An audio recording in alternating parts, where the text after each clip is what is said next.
그래서 매출이 떨어진 것은 불행히도 일시적인 현상이 아닙니다. 이런 새로운 손님에게 내 카페는 이제 막 오픈한 가게와 같습니다. 특별한 메뉴를 더하고 특별한 리뉴얼을 해서 카페 매출을 높이려는 생각은 어리석습니다. 이전에 나의 매장이 풍경화였다면 이번에 내가 그릴 그림은 정물화입니다. 무엇이 되었든 하나의 그림, 즉 전문점이 되어야 한다는 얘기입니다. 내 카페가 전문화되었다면 이제 배달로 매출을 늘리는 것이 가능해집니다. 중요한 것은 배달용 메뉴를 따로 구성해야 한다는 것입니다.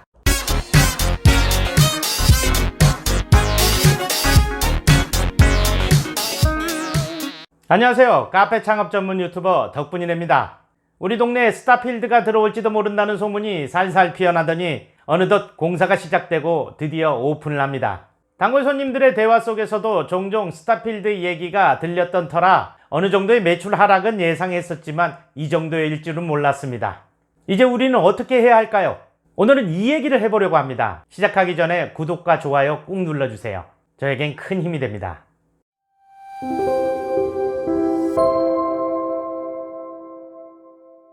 스타필드가 생기면 동네의 생활 패턴은 완전히 바뀝니다. 대형 쇼핑몰이 지닌 괴력이라고 할 수 있죠. 그래서 매출이 떨어진 것은 불행히도 일시적인 현상이 아닙니다. 생활 패턴이 바뀌었고 내 손님은 스타필드로 갔으며 다시 돌아오는 것은 떠나간 옛사랑이 돌아오는 것처럼 요원합니다. 우리는 이러한 현실을 빨리 인정해야 합니다. 이제 우리에게 손님은 이전에 찾아주셨던 그분들이 아닙니다. 멀리서 소문 듣고 찾아오는, 그래서 내 카페에 한 번도 들린 적이 없는 새로운 분들인 것입니다. 스타필드에 있는 카페에 오려고 검색했다가 우연히 내 카페도 검색하게 돼서 스타필드에 왔다가 내 카페도 들리게 되는 그런 손님입니다. 타겟이 바뀌었습니다. 이런 새로운 손님에게 내 카페는 이제 막 오픈한 가게와 같습니다. 그것이 1년이 된 카페든 5년이 된 카페든 마찬가지입니다. 타겟이 바뀌었으니 컨셉도 바뀌어야 합니다. 결국 처음부터 새로 시작해야 된다는 얘기고 새롭게 변신해야 된다는 의미입니다.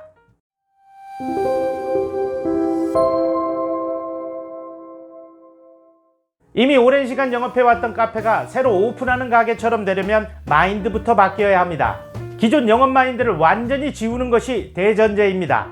그리고 매장 전체를 둘러보고 단순화시켜야 합니다. 오래되면 오래될수록 카페는 불필요한 것들이 많기 마련입니다.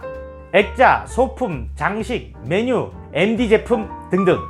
무언가를 더 첨가해서 변화를 주려는 생각은 버리십시오.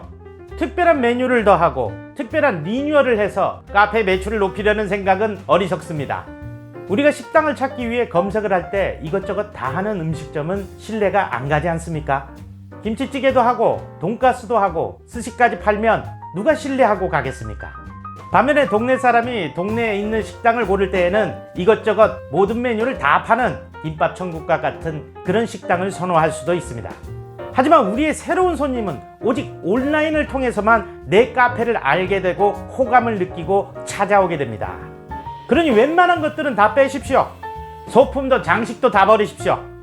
메뉴도 기본만 남겨두고 모두 없애버리십시오. 영업 중인 매장이 새롭게 변신하려면 최대한 하얀 도화지가 되어야 합니다.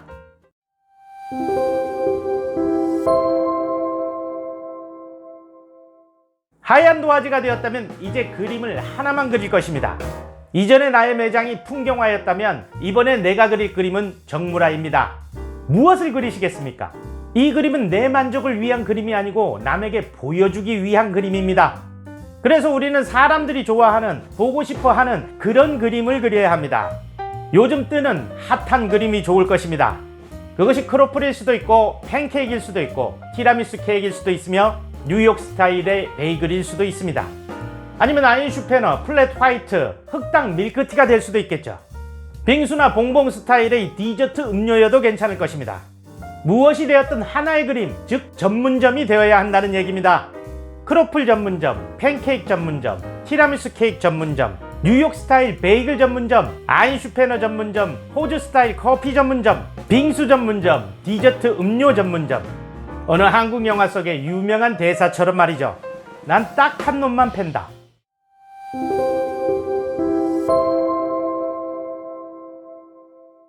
사실 매출이 떨어진 상황에서 많은 돈을 들여서 카페를 리뉴얼하는 것은 쉬운 일이 아닙니다.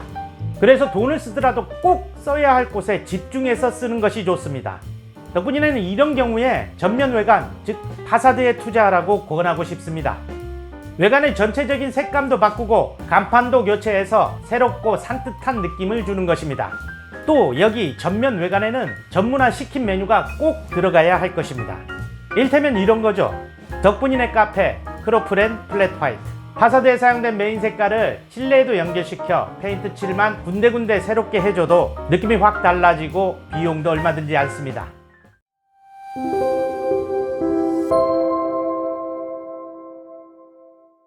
기존의 손님이 스타필드에 가서 커피를 마시겠지만 배달은 또 다른 문제입니다. 내 카페가 전문화되었다면 이제 배달로 매출을 늘리는 것이 가능해집니다. 배달은 배달의 민족에 등록해서 깃발을 꽂으면 되는데 이것과 관련해서는 유튜브에 많은 영상들이 있으니 그것을 참고하시면 될 것 같습니다. 중요한 것은 배달용 메뉴를 따로 구성해야 한다는 것입니다. 전문 메뉴를 포함해서 5개에서 10개 이내의 메뉴로 구성하십시오. 많아서는 안 됩니다. 카페 음료 가격은 소위 자리값이 포함된 금액입니다. 배달은 철저히 먹거리 위주의 메뉴와 경쟁력이 있는 가격이 중요합니다.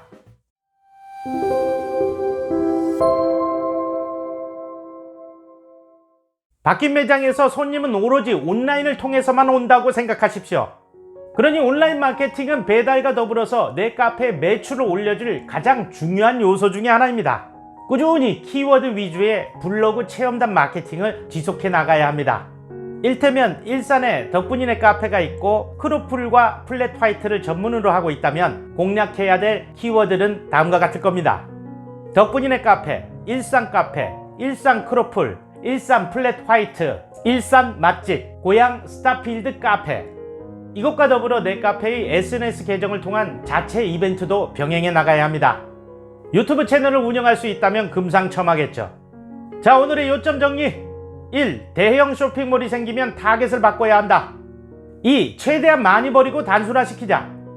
3. 하나의 메뉴에 집중하는 전문점으로 변신하자. 4. 리뉴얼을 위한 투자는 파사드에 하자.